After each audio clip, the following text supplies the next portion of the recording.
Hey guys, welcome back to another episode of the Candy Valentino Show. Thanks so much for tuning in and spending this time with me today. I'm so excited that you get to listen into this conversation that I am having with Jasmine Jonte, the founder of Creation, which is a done-for-you course creation company, but they actually do more than that, which we're going to unpack. Jasmine, thanks so much for coming in. Thanks for having me. I'm so glad we got to do this because we have not just the professional relationship, we've worked together in Founders, you've done work for me. I just wanted to share with our audience a lot of what you do because I think it's so valuable for entrepreneurs to be able to understand that one, what you do exists. Because as somebody that came from the life that I had before, I didn't even know that someone could do a lot of the stuff that you do. But before we get into that, I want to unpack a little bit about how you got to this place in your business now, because you weren't like, I'm going to be an entrepreneur, I'm going to start a company. Tell everyone about what you did prior to starting your business. Before business, I was a teacher. I taught in the lowest performing school in the country, which was in Detroit, Michigan at the time. And I taught kindergarten and first grade. So I taught the littles, taught the babes. And I didn't even know business was a thing. Your dad owned a business, right? So you always grew up knowing that it was an option. I come from blue, white-collar parents who just worked for other people. I didn't have a single relationship in my life of someone who owned a business. So when my best friend actually started to get involved in a business, she reached out to me and said, hey, do you want to start a business with me? And I was like, what does that mean? Like, I did not really understand what it meant, but she had me at, you can stay home with your dog and work from home. And I was like, sounds great. That's so funny because it sounds like she's asking you to go to brunch. Like, hey, do you want to go start a business with me? Yeah, it was like, first it was like, can you get some side money, do a side hustle, and then eventually grow it into being full time.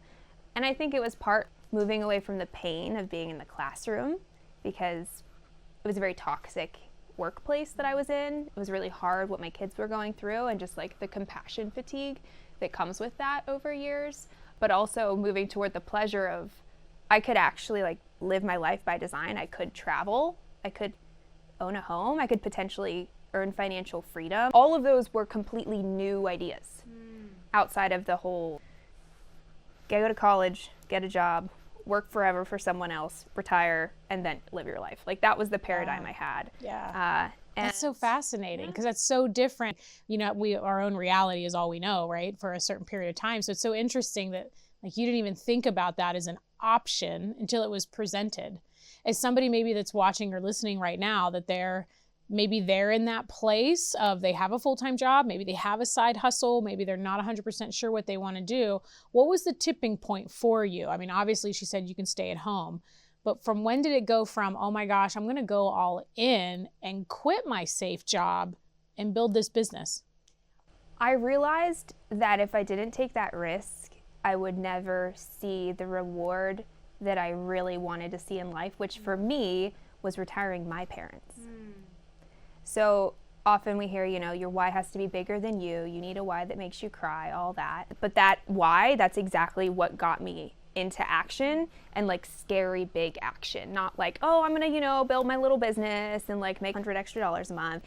It was like, no, I'm gonna work 80 hours a week and figure this out come hell or high water. There was no other option. A So why you had bigger the than leverage. me. Yeah, big why, big leverage. And then what do you feel when you were like, okay, I'm doing this? What were some of the first things that you think you had to overcome first in order to then do it? Because it's one thing to have the idea, I'm going to do this and my why's so big and I have leverage, but then it's a whole other animal to actually go do it. What were some of the things? Was it mindset? Was it being around people? What do you feel were some of the first things you had to get in order to go do it? Both of those things, both mindset and being around other people. I did what Tony Robbins, calls immersion. And I just read every book I could get my hand on. I listened to every podcast I could about entrepreneurship and mindset and limiting beliefs because I didn't even know what that was. The first time I read Jen Sincero's book, You Are a Badass, and she talks about limiting beliefs. And I'll never forget, I'm sitting on the couch in Nashville reading this book and think to myself, why would anyone have a belief that limits themselves? I just didn't get it. So it was a lot of that, just like immersion into books, podcasts, and then when I could afford them, events. Yeah. And like getting actually in the room. That's so good. With people. That's so important in the beginning, right? Because I always say that you can have the best strategies, but if you don't fix the like 6 inches between your ears first, you're going to go try, fail, and then you're going to want to go back to your original job or whatever it is that you're doing. Did you have any of that in the beginning? Did you have any moments where you were like, oh my gosh, what am I doing? I shouldn't have done this. I think I want to go back. Was there any of that? I would often think, wouldn't it be easier if I just punched my card every morning? Wouldn't it be easier than not knowing what I'm doing the majority of the time? Because when you know nothing about entrepreneurship and then you become an entrepreneur, basically just making mistakes all day. And I just remember always weighing that balance with, but that would mean I would have to give up making my own schedule, working from home, almost like creature comforts that I found in running my own business. So that even though it was hard, it was worth it to me. But yeah, there was definitely moments I was like, oh, wouldn't it be easier? And I'd give myself a 5-minute pity party and then move on. But you didn't. You stuck in it. Yep. And what made you get into the company that you started? So obviously teaching background, I know what you do because you've done it for me and worked with me before, and we're going to unpack all of that. But what made you pick that? Did you know right away, or was it just, oh, I'm going to figure out what this business is? I did some other things first. After I did that whole personal development immersion, I realized there was this really underserved community of people who were into personal development but didn't have support to stay accountable and support to be connected with like-minded people. And so my first thing was creating programs for those people. I took my teaching expertise, I took the personal development I had learned, and I applied it by helping people. And what I quickly realized was my retention rates were nuts. Like, people just didn't leave. And my completion rates were amazing. And I thought, wow, okay, so I can apply my teaching skill to this other industry and it'll work. But I could not figure out marketing. Huge hole, had no idea what I was doing. I started buying courses about how to market your services and how to sell. And I quickly realized they were really bad. These people were doing multiple 7 figures a year, and I would get into their program, open those digital doors to the course for the first time, and thought, they have no idea what they're doing. It's going to take me so long to get a result from this. So we've all taken a junky course, unfortunately, and I thought, well, isn't that interesting? There are people who really don't have the skill that I have, and I would be able to impact even more people if I couple what I know how to do with this, which is teaching, with what they know how to do, which is marketing and sales. It took me a few years to get there, but once I landed, it was like that perfect fusion of what I'm good at, what I really know how to do, and what I love to do. And you saw a need. You saw something that you weren't recreating. I just want everyone to hear all of that you just shared, because it applies to so many people in business. You weren't trying to recreate and invent something. You were taking something that you were like, oh my gosh, these are not very good. I think I can do that better. And you really found the intersection of what you know, what you had experience in, what somebody is already willing to pay for, and then just operating from a place that you can do it better in, and then implementing that and doing it. And I think that's where people get stuck, is they'll see that need and then they don't go do it. But then you were like, okay, wait a minute. And then the other thing I think is so awesome that you said was that you knew you didn't have skills in this area, but you went ahead and developed them. And I think that's another place that entrepreneurs get stuck sometimes, is because they're like, well, I don't know this thing, but I'm going to just try to keep it my way. I don't want anyone to know that I don't know this thing. And then they stay stuck, as opposed to getting the support and the help that they need. And now you're working with all entrepreneurs, a lot of solo entrepreneurs, right? And entrepreneurs of all kinds that need your services. Let's fast forward a little bit in your journey. You found out, okay, these are really crappy courses. I can do better than this. What came next? I put a post on Facebook because I knew nothing about marketing, but I knew I had relationships there.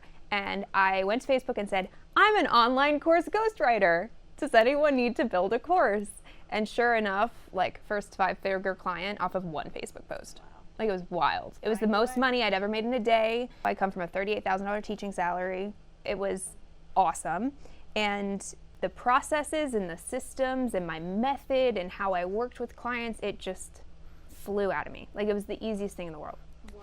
That was then. And then now we do work with a lot of like professional service providers, right, who want to get leverage on their time. And then we work with more established course creators or companies who just need to up-level their programs. Yeah. And give me an example of professional services, because I know we have a lot of people that watch the show. Well, we've got therapists, accountants, CFOs, lawyers, Judge Anthony, lovely Judge Anthony. That's right. So all kinds of different services. Oh my gosh, he should be a testament on his own to what you do, because his course, obviously, and again, this is the way everybody should start, in my opinion. I agree. You might, okay, good. No, I was going to say, oh gosh, you probably disagree. Totally agree. Is as far as like, because everyone thinks, and we are definitely going to get into this, that you create this beautiful course, you throw up a post online, then all of a sudden you're going to have a 7-figure launch, or insert any online product, right? Any educational product. And so what Anthony did was created his own. It wasn't the greatest, but he just refined it. And I think if he would have went and spent all of that money up front, he would have quit, because he wouldn't have had the result that he had wanted. And I see that a lot in a lot of business owners. So I think, in my opinion, I always say you need to start with what you know, because you need to then revise it and make it better. And you need the feedback, the data from the people that bought it of what's good, what's not. If you invest everything into it, you actually don't know what you need to change and fix, right? It's almost like if you went and tried to build the $1 billion company before you built a $1 million company, you probably would take so long to get there that you might fizzle out. For anyone that's wanting to create, and I know you said course, but I really think what you do is so much broader as far as like education and training programs for people's employees. And like, I think back in the day, how nice would it have been to have an online portal where all of my staff could go in and hear our values and our mission statements and how we run our customer service standards, so they didn't have to read them in a book. But you do that too. Aside from courses, what are some of the big components that you have been helping entrepreneurs create, and how that system saves them time in their business? We do a ton of like high ticket group programs. So the person who has one-on-one and they want to leverage their time, but you need a curriculum and a training in order to do that effectively. So we do a ton of those. Live event trainings, like live event keynote presentations, or just full day events, multiple day event programming. We've done that. And then sometimes we'll do lead magnets, workbooks, accompaniments to actual books, right? So it's really any kind of learning experience, any kind of experience where you're transferring your knowledge to someone else, because teaching is a skill. So just like writing copy is a skill, sales is a skill, ops is a skill, like these are all skills, and so is teaching. And I think a lot of people make the mistake of saying, oh, I know what I know, so I can just teach it. And it's not the same thing. And even going from people who have done one-on-one services or taught one-on-one, when you teach one-on-one, it's like you have this whole drawer of files in your brain. And you're like, okay, she needs this file. So you take it out and you give it to her and it solves her problem.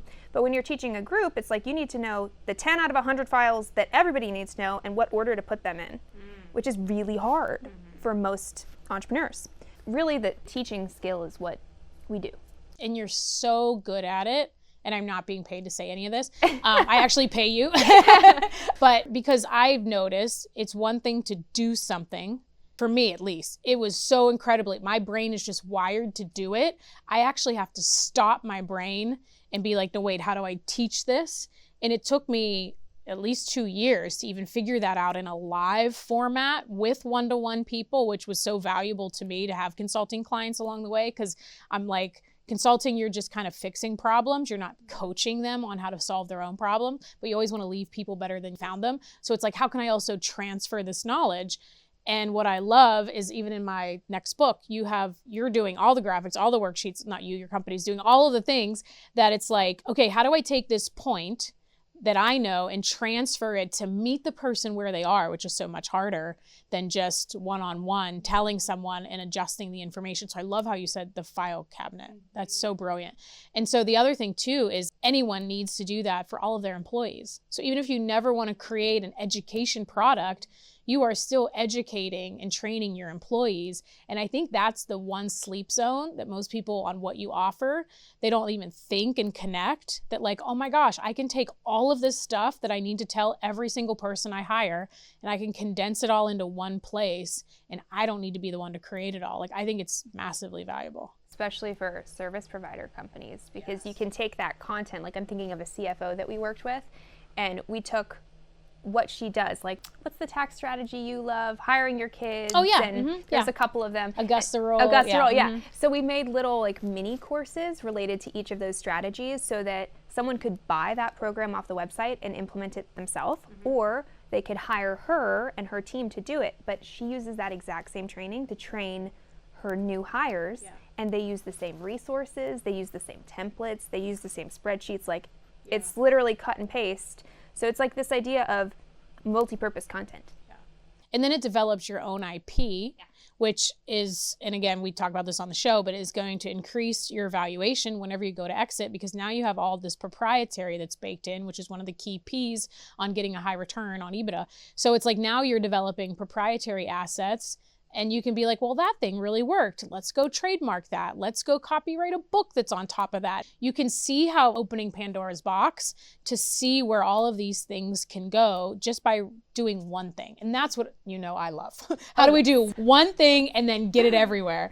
Because it's maximizing your time, right? And we only have so much of that, and that should have an ROI on it. And what I love about what you do is it's not just like, well, this course has this workbook and that's all it is. It's like now these workbooks can be repurposed for lead gen to try and gain emails for new clients to find out about you.